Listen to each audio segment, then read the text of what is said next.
Ever since Donald Trump got reelected, we've been hearing a lot about this idea called obeying in advance.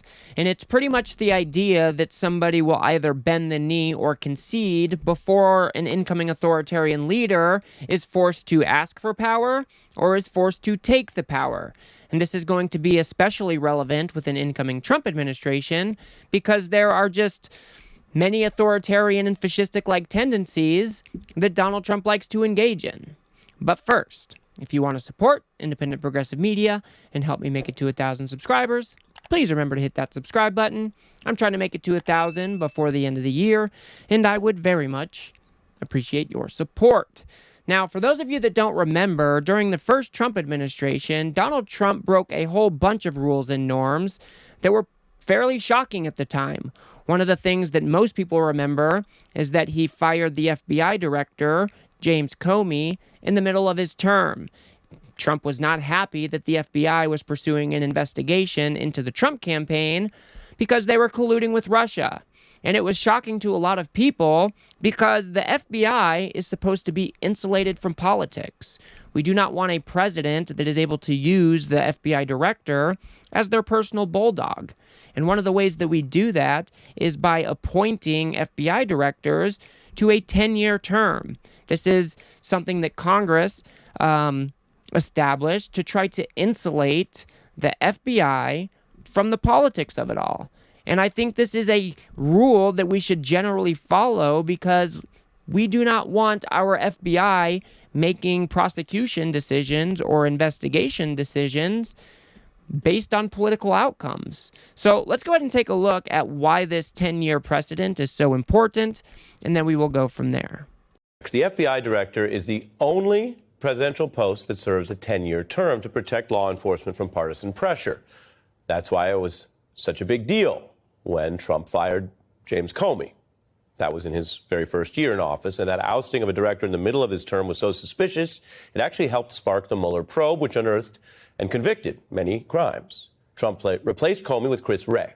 His confirmation hearings included scrutiny on Trump's bid to try to take more partisan control of the FBI and what Wray thought of the 10-year term, since he would be reporting to the president who wanted to use the threat of another firing to try to take that partisan control.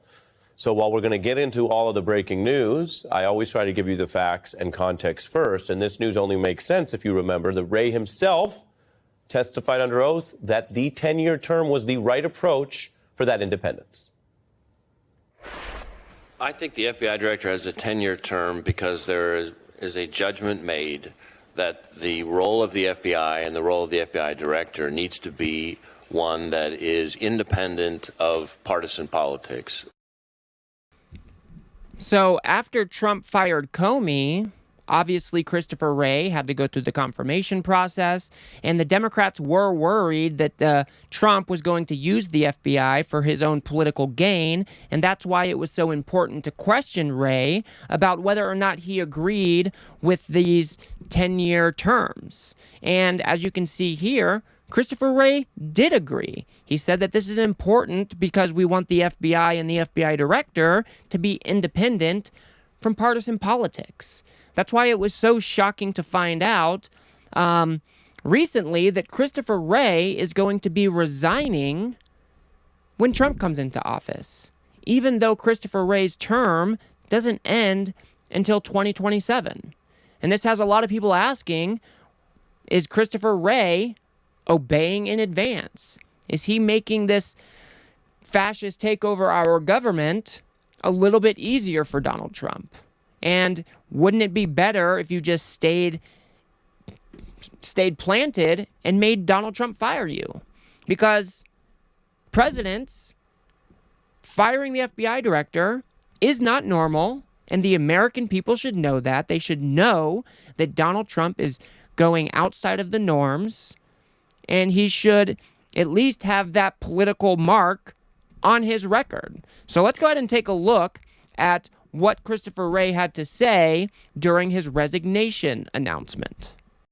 After weeks of careful thought, I've decided the right thing for the Bureau is for me to serve until the end of the current administration in January and then step down. And in my view, this is the best way to avoid dragging the Bureau deeper into the fray while reinforcing the values and principles that are so important in how we do our work. So his stated goal for resigning instead of letting Trump fire him is that he doesn't want the FBI to be dragged through the mud anymore because of Donald Trump's politics. But I don't know if there's any proof or any evidence to suggest that they're not going to be dragging the FBI through the mud anyway. Donald Trump and the MAGA movement have been on a tirade against the FBI for years now. They have built their whole worldview on the whole idea of a deep state. And it seems to me that Christopher Wray just bending the knee and making things a bit more easy for Trump seems like the wrong move here. And not only that, it seems like it could also validate Donald Trump in his own worldview that is based on conspiracy. And Julie Rodzinski kind of lays that out here. I don't think he should have resigned, because the reason Trump gave for his resignation, the reason that he said that Wray had to go, was because Wray raided his beautiful home, or I forgot how he termed Mar-a-Lago, but Wray went and violated the sanctity of his home. Well, the FBI did that after requesting that Donald Trump return classified documents over and over and over again, and Trump didn't. So by resigning, effectively, what he did was he said, implied in some ways, that Trump was right, that he did something wrong. I would have stood there and said, Mr. President, if you want to fire me for doing my job, and the job that federal agents had to do because you would not do yours and return these documents, then that's your prerogative. You can fire me, but I'm not leaving, because that looks like I did something wrong, and I didn't. And I really tend to agree with her. If Donald Trump thinks that the FBI was wrong in raiding his Mar-a-Lago home after he continuously obstructed justice, after he stole classified documents, after he left the White House, and then Christopher Wray just resigns, it kind of gives a little air of credibility to Donald Trump's twisted worldview. And what kind of message does that send to the American people about the FBI? The Republicans have been bashing on the FBI and bashing on the FBI and bashing on the FBI. Their approval rating is at an all-time low. But I think that Christopher Wray stepping down just kind of plays into that. And it kind of validates Donald Trump and his conspiracy worldview when it shouldn't. Donald Trump was clearly wrong for stealing those classified documents. He was clearly wrong for trying to conceal them and hide them and whatever he did with those classified documents when the FBI was trying to retrieve them. They tried to work with him for over a year before they decided to finally raid Mar-a-Lago, and that's just because Donald Trump was not complying with their requests, because Donald Trump thinks the rules don't apply to him. And there's even more evidence now. Trump recently posted that the resignation of Christopher Wray is a great day for America, as it will end the weaponization of what has become known as the United States Department of Injustice. I just don't know what happened to him.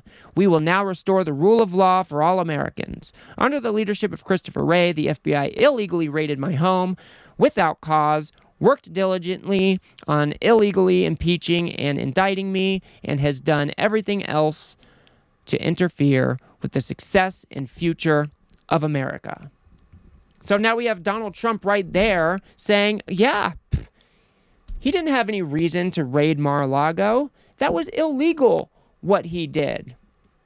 And now that Christopher Wray is stepping down, I don't know. It seems like it kind of validates Donald Trump's worldview, even though it shouldn't. And I think a better way to go would have been to make Donald Trump fire him.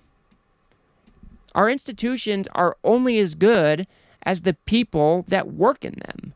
And if we don't have anybody that is going to stand up to Donald Trump and they're just going to roll over and let him take over or do this fascist takeover of our government, then he's just going to gain power that much quicker and without any resistance. And that is not a good message to send to our country. Here you have Jerry Connolly saying this is pretty much tantamount to abandonment of your post. I maybe Director Wray is right that by removing himself, he removes a target, but he's going to be replaced with a partisan hack who has no real experience with the FBI, or for that matter, law enforcement writ large. And I think for the rank and file FBI, I think his decision to resign prematurely under pressure is tantamount to abandonment of the FBI and abandonment of them and their protections, exposing them to a political purge.